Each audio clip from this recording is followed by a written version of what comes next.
The Chicago Bulls have reportedly chose their direction for the trade deadline, but of course, right as the news drops, that's when the Chicago Bulls started winning again, even with the loss yesterday. So now the question becomes, are the Bulls going to actually sell? Or are they going to talk themselves out of turning into sellers and running it back yet again? We're going to break down the latest reporting, what the front office is thinking, and why this hot streak might actually be dangerous for the Chicago Bulls, and how Billy Donovan's lineup changes could be signaling something bigger. Let's go ahead and get to all and more right after this.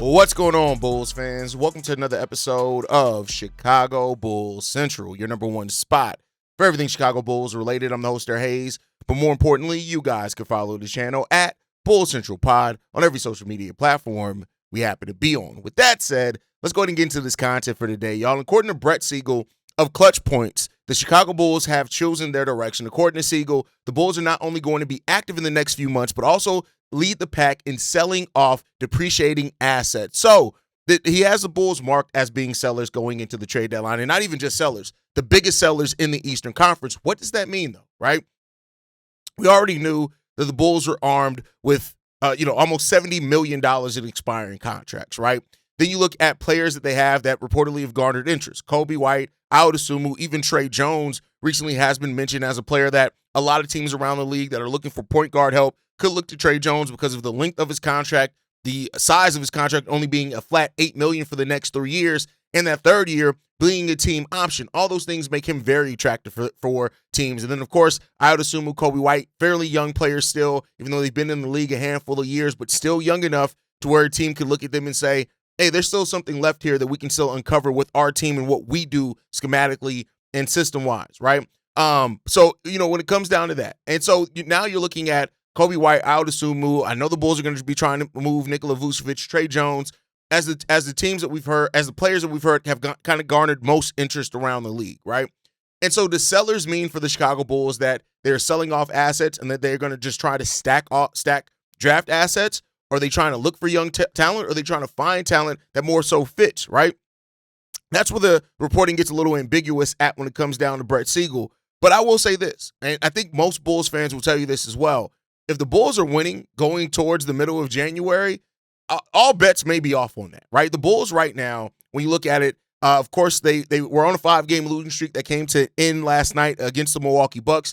The Bulls have won 6 out of their last 8, 7 out of their last 10 games. And so, the Bulls have started slowly but surely winning more games, right?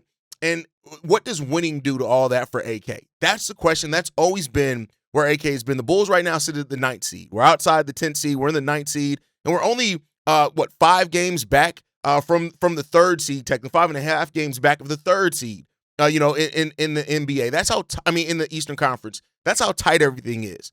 And with AK, the problem always becomes that AK is slow to take a smaller term step back to take a longer term step forward, right? That's always the thing. And while a lot of people are, asking for the Bulls, or still you have fans that are saying, I want to see the Bulls sell off everything and let's tank. They're not going to tank. And I know that this reporting gave them a little bit of hope, like, oh my God, the Bulls, they're finally going to do it. They're going to tank. Highly unlikely. Billy Donovan has even came out, since the reporting, and it said that tanking is something of, what does it do for the morale around the team and team building and getting the right type of mindset for your players. This Bulls team is not gonna tank. They're just not gonna do that. So even with hearing that the Bulls could be sellers, it makes sense to sell pieces that are gonna have value at this trade deadline, especially if it does not mess up your cap space plan in 2026, which I still think is gonna a lot come down to absorbing salaries, going after players, restricted free agents, things like that. So if that does not mess up the Bulls' plans, I can absolutely see them being sellers. I still say pump your brakes a little bit on believing this report outright, only because we know that AK, if you go around all the trade talk around AK, or even just all the rumored offers that we got made for players, the first-round pick that became Cedric Howard for Lonzo Ball, the 2 second-round picks for Andre Drummond that we heard about, the New York Knicks, offer for Zach LaVine that ended up we didn't take and could never find another deal like that. Dallas Caruso for multiple first-round picks that we end up hearing about. Even though I like the fact that we got Josh Giddey in here, but it's a number of always where the Bulls are mentioned as this team that has this trade interest or can make this big splash move, and they don't do it. And one of the biggest reasons why AK has not pulled the trigger is always he's gone back to competitiveness and how that would affect the team in a run at the end of the season actually trying to be competitive. And I get it. They're going to be Bulls fans out the wazoo. They're like, oh, my God, they're playing again. They're playing again. I get it. I understand your frustration.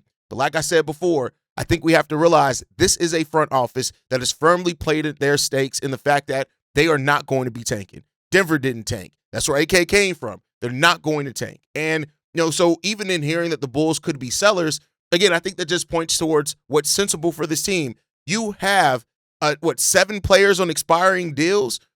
All those guys aren't coming back, whether it's you're not bringing them back or they get a big offer from another team that you can't match, whatever it is. All those guys are not coming back. So you have to find out where you can sell pieces off to get something back and then just try to maintain your long-term goal of cap space, cap flexibility in 2026 so you can put an offer sheet out for one of these big-name restricted free agents or sign and trade somebody or something like that. I think that's what we're going to go to. And, the winning aspect of it, if the Bulls keep winning at a higher rate and can get above 500, stay above 500, if all those things fall in line, I know AK isn't going to make any hugely detrimental deals to affect that, but you got to think about the long-term goals. And that's the thing that AK has sometimes fallen short of. So, we'll see. There's going to be uncertainty around it. And there's going to be some people that rightfully so question, like, all right, is AK going to look too much at any type of winning and then make a decision based off that actually ends up making us miss out on an asset that we can use? But we'll see. We'll see. We've heard a lot of trade talk around the Bulls. And I like to believe that it all can't just be smoke. There has to be fire to some of this. There has to be some legitimacy to some of this. And, whether that is your favorite Bull, my favorite Bull, whatever else it is, I've said this before and nothing ended up happening, but I want to be clear here. There is a big possibility that your favorite Chicago Bull could not be on the team after the trade deadline. Now, there is also, I say at this point, an equal a chance that, the Bulls may not make a severe move. Maybe they do trade Kevin Huerter to a team that wants his production off the bench. Maybe they do trade a Trey Jones to a team to get maybe a outside the lottery first round pick if they can get that level of value back, or a promising young center or somebody back that can help more towards long term. Those are all things that are possibilities here. Coby, Ayo, there's possibilities those guys could be traded. I just don't know how likely it is, especially if the Bulls start maintaining more winning than losing here over this next slate of games. And that's just what I think about this team. So, we'll see what happens. It's good to hear that the Bulls could be sellers. Just in the fact that they are actually looking to take advantage of how many fucking expiring contracts they have. Vooch, Collins, Kevin Huerter, Coby White, Ayo Dosunmu, Javon Carter. You got Dalen Terry, who's a restricted free agent this offseason, right? You got a number of players that are all unrestricted free agents this season or restricted free agents in the next offseason. You got to start making some decisions on some of these guys. And so I say all that to say this.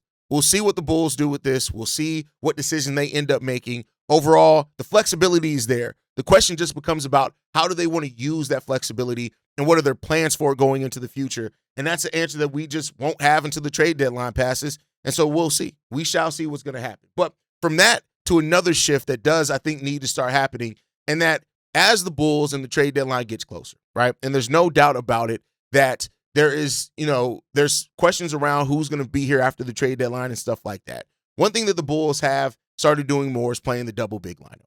Something that hurt us last night is that we went to the double big with Vooch and Zach Collins instead of Zach Collins and Jalen Smith. I just think the Zach Collins, Jalen Smith double big lineup is a lot more productive. I do think overall, too, like I get it, Zach Collins went down in the fourth quarter there, right? And that's cool when it all comes down to that. But I think when you're looking at this team right now is that the Bulls have a question that they need to ask themselves in their starting lineup, and I don't know if the answer to the question is one that they are really ready to take the real answer for, and that mainly being, listen, I'll say this, Nikola Vučević is a bad basketball player for the Chicago Bulls. He is a negative asset as things stand for the Bulls right now, and for most people will tell you he's been that for a little while now. This isn't new for him to be, a negative asset for the Bulls. It's just something that we are seeing right now that it's been evident. And the question a lot of people are asking are like, are the Bulls eventually going to make a shift to where you're starting Zach Collins, you're starting Jalen Smith, you're starting one of those players to get in there and make that decision? And I'll tell you what, I don't know. I don't know what this team is going to do with it right now, because ultimately I think it comes down to this for this Bulls team, is that they still want to move Vuč, and therefore I don't think that they want to sit Vuč or bench Vuč right now while they still are going to try to move him at the trade deadline. That is something that is going to happen. They will try to move Nikola Vučević at the trade deadline. So we'll see what happens there, right? But I think when you start looking at a shift, and if you start looking at, after the trade deadline, if Vuč is not moved by the trade deadline, and that's the caveat that I'll throw to this one, if they are not moving Vuč at the trade deadline via that they just couldn't find the deal that they want, no team was offering, I really do think the Bulls need to start thinking about starting Zach Collins and starting Jalen Smith. Moving Matas Buzelis to the 3, I think you may need to think about doing that. Now, how does that affect your defense? Well, Jalen Smith and Zach Collins actually have a really good defensive rating when they're on the court together.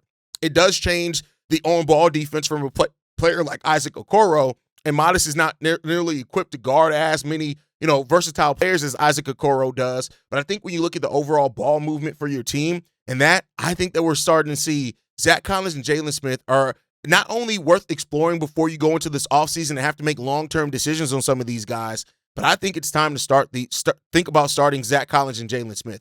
If you do not move Nikola Vučević at the trade deadline, at that point, there's no more ifs, ands, or buts about it. You're not moving Vuč. He's expiring at the end of the year. You're probably going to let him walk away, right? So I think at that point, you would be open to thinking about starting these two guys. Or if you're not going to start them, at least playing them in the majority of the minutes, in my personal opinion, right? Now, I think when you look at this team and the production that they've had for this team and overall in trying to find your way, I still look at some of these losses like last night. I think if you have double bigs out there more times than not, that you may, and if you get to a better start with those guys, right, where you're starting off the game a little bit better, I think that helps you tremendously for the Chicago Bulls team. I know this is something that isn't, it's not the easiest thing to look at and say, but I really think when Zach Collins and Jalen Smith are on the court together, right, and this is crazy enough, they've only played 71 minutes together. We're 6-2 in games that they play together. We have a net rating of +14, an offensive rating of 118, which isn't bad at all, a defensive rating of 104. Lower numbers, the better number with the defensive rating. We have that, right? Now, the pace is a little bit of a concern. We play with a sub-100 pace when those guys are on the court, but I do think that's largely because the most minutes that they play are with the whole bench unit. The minutes that we've seen that duo with the most is with Kevin Huerter, Trey Jones, and Ayo Dosunmu. If you change that and you're putting them out there with Josh Giddey, who can push the break, get you out and pick and pops for Jalen Smith, pick and rolls for Zach Collins, those type of things. You're playing with Matas. I think the pace that the Bulls covet really stays really good. The turnover percentage actually goes down with those guys are up, and the assist percentage goes up because they're not creating a lot for themselves off the dribble, off the ball. So I really think that this is something that if this, from now to the trade deadline, if the minutes with Zach Collins and Jalen Smith stay to where they are so overwhelmingly positive for the Chicago Bulls after the trade deadline, after you either successfully move Vuč or unsuccessfully, he's still on this roster. I think the best thing for your team at that point, especially if you're gearing up for that final run and stretch in the Eastern Conference, will be to start Jalen Smith and to start Zach Collins. That's my personal opinion. I'm not going to waver off that. It's something that I think absolutely helps this team a lot. I think we are a better team when Zach Collins is on the court. I think Jalen Smith has shown himself. He's still a little spotty at times, but I think he's shown himself to be somebody that you can also trust with this team. That's the lineup that I would go with. That's what I'm thinking about, and the Bulls would have to make some decisions based off that. And let me know what you guys think on that. I know some people are going to say, well, Ayo too in the starting lineup, and maybe you do that too, right? Who knows? If Coby White's traded by the trade deadline, your starting lineup could be Josh Giddey, Ayo Dosunmu, Matas Buzelis, Jalen Smith, and Zach Collins. I'm not saying that that's all of a sudden some world beater in the Eastern Conference, but I think that is something that gives you a lot better production for your team and something that you really need to look at. That's just my personal opinion. You guys can let me know how you feel on that one down below. Now, the question then becomes about, and this shifts to the next question. The Bulls are 5-1 in their last 6, right? 6-2 in their last 8, 7-3 in their last 10. The Bulls have been winning, right? The Bulls offense has been damn near elite over this stretch as well. One of the best offenses in the game of basketball, sure none, right? The question then becomes about What are the Bulls doing that is consistent? And that is the thing right now. The Bulls are outscoring opponents by nearly 8 points per game during the 5-0 stretch, which is really good, right? And you look at the deep bench, those type of things, it's really good to see that. This Bulls team and the depth and how the depth helps this team win basketball games, the question then becomes about how sustainable is that for this season? Of course, you want to see somebody ascend. Of course, you need a player that's going to step up in the big moments, put the team on their back, and there's huge questions on if this team truly does have that. But I think you have to start looking at that one. Has the Bulls run been luck, or is this something that is going to be repeatable over the course of the season? And that's what they have to tell us, right? You look at how the Bulls played against the bad stretch of teams, right? The Pelicans, the Jazz, all those type of teams that they played with, the Bulls just couldn't get a win against. So that raises some concerns here, and that has to be this next phase for the Bulls. I said it on the last couple of episodes. Once the Bulls do lose a game or lose a couple of games, I want to see how they rebound from that mentally more than anything. Now the Bulls lost to the Bucks, and they embarrass you with that Giannis dunk at the end of the game. How do you now rebound from that? That's what I want to see from this Bulls team, because that is what's going to tell me how much of this is sustainable for this team. And we'll see when they get back on the court Monday. The Bulls have, I think, 3 more games left until the calendar flips. All at home. We're at home until after the calendar flips. We got 2 games, before the calendar flips, and we got 2 more after that still at home. We're not back on the road to January 5th, and that's against Boston. And our next few opponents, Minnesota, New Orleans, Orlando, Charlotte. How the Bulls do over that stretch, right? Can they still come out of that at 500 or above? That's what I want to see for this team going into the new year. I think that'll tell us a lot. But with that said, this is Sunday. That means it is Mailbag Day. Let's get into these voicemails. This one's from Reginald. Hey, this is Reginald calling after that. I'm not going to say it was a beating, but it was just a disappointment from, the Bulls tonight. I'm looking at this team in the last 4 to 5 minutes of the game. And at that point, I'm looking at the guys on the floor, and I'm looking at Billy, and I'm thinking to myself, this idiot is probably going to bring in Coby, Vučević, and maybe even Modest to close out this game when they're having a terrible night. And guess what happened? He brought in Coby, he brought in Vučević, guys who weren't shooting well, who was playing no defense, to try to mount a comeback against the Bucks. And of course it didn't work, because it never works. Vučević isn't going to play defense in the last couple of minutes. Coby, who's been struggling all game and turning the ball over, he's not. It's already asking a lot to have Giddey in the game when he's turning the ball over, when he's not making the shots he's supposed to be making. And if Trey was shooting the ball a little bit better, I would have had him in. Truthfully, I was thinking like maybe it would have been best to have Ayo play the point and have Okoro, Jalen, and Zach, and maybe Herter in to play his game in the last 3-4 minutes, because none of the starters are really doing a damn thing. And the Bulls shooting terribly.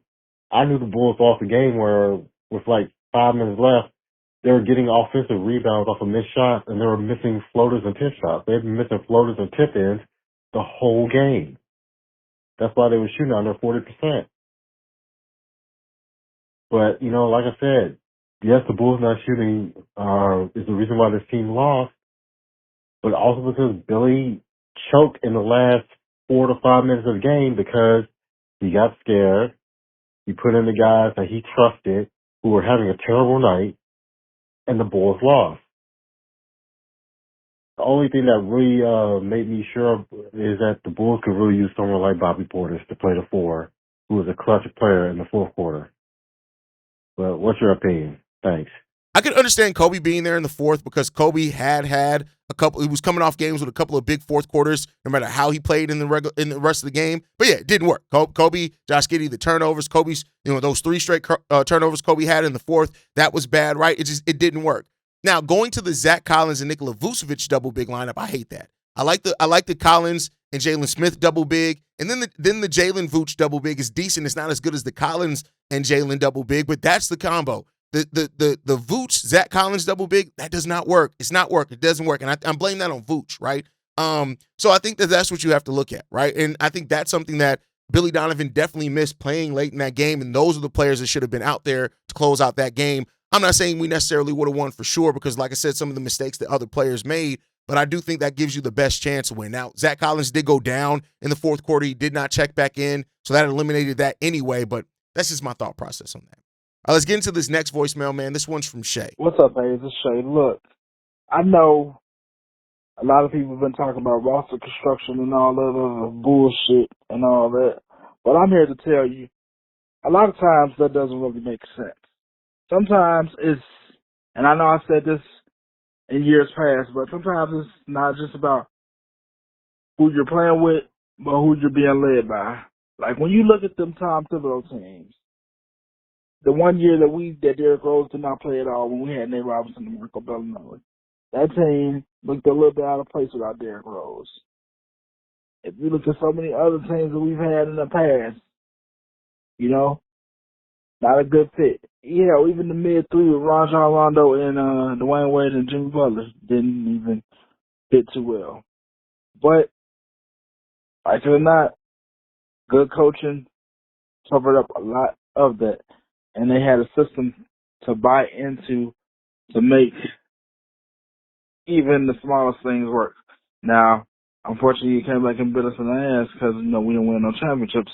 But at the same time, coaching does matter, which I'm pretty sure you already know that. But when you have a coach, not only that is no nonsense, but that has a system, that has a culture, it tends to cover up a lot of deficiencies that you have. You know, look at the Miami Heat. They don't have a star player, maybe outside of Bam, maybe, and like, when you look at a lot of other teams, they probably don't mesh well like we probably should. But when you have a coach that tends to have a system that you buy into, you know, it ends up covering a lot of mistakes that you may be as a team. Anyway, tell me what you think. Peace. Roster construction always matters. I want to be clear. Roster construction always matters. It's not something you could just call bullshit. No matter how good or great the coach is, it always matters. Now, I will say this. Great coaches can overcome some shaky roster construction with how good they coach, how well they can balance the rotations, how well they can come up with schemes. But roster construction always matters. And this whole quote, the who you led by quote that you came up with a little while ago, it sounds great, but it's usually more multifaceted than that. Like I said, I highly doubt Billy Donovan has a single play in his playbook that calls for the Bulls to dribble around the shot clock for 15 seconds out of a 24-second shot clock and then take a bad off-balance three, with that. I highly doubt that you have that. But that's not to say that coaching doesn't have its shortcomings too. We have seen it over the years, the 6 years of Billy Donovan being here, that he definitely gets outcoached at times. And there's just no other way around that or to look at that. He does. And the coaching is an aspect and it is a flaw of this team. The Bulls are just going to have to figure out how to overcome that as consistently as they need to, and we'll see what happens there. I hope that, listen, Dan Craig, what's unsaid, I'm sure they're doing about as good of a job as they can. I still have my doubts on Billy Donovan as long as he's the coach there. Now, I'll give him credit. Changing the system and the philosophies to better fit this young group, you got that. Going 10-man deep in some of your rotations are really good. You still have some ones that are clearly loyalty rotations, like leaving Vooch out there in the fourth quarter when Vooch was getting cooked. Now, I mean, he did end up hitting a couple big shots for us, but those type of things, right? And that's undoubtedly a shortcoming of Billy Donovan. And, we'll just see whenever the front office gets tired of it, because us as fans can be tired of it all day long. Until they are, we're still going to be dealing with it. But that's it for today's episode of Bulls Central Pod, man. I appreciate you guys so much. Let us know what you think down below. Do you think the Bulls should still sell, or does this run that the Bulls recently have been on make you think, hey, let's sell players that we may not want to bring back, but let's keep some of the winning integrity here Hit the like button, subscribe to the channel as well. If you're new, drop a like down in the comments or drop a comment down below as well. If you want to be part of the show, leave a voicemail. It's in the description. You can follow us at Bulls Central Pod. You can send us any feedback, questions, comments, concerns. bullcentralpod@gmail.com. And lastly, if you want to leave a text message and or voicemail for the mailbag, the number to do so, 773-270-2799. We are the #1 spot for everything Chicago Bulls related, but that is thanks to you, lovely and beautiful people. And like I like to end every episode on, stay safe, go Bulls, and always see red if you can, y'all. Peace. This has been a presentation of the Breaks Media.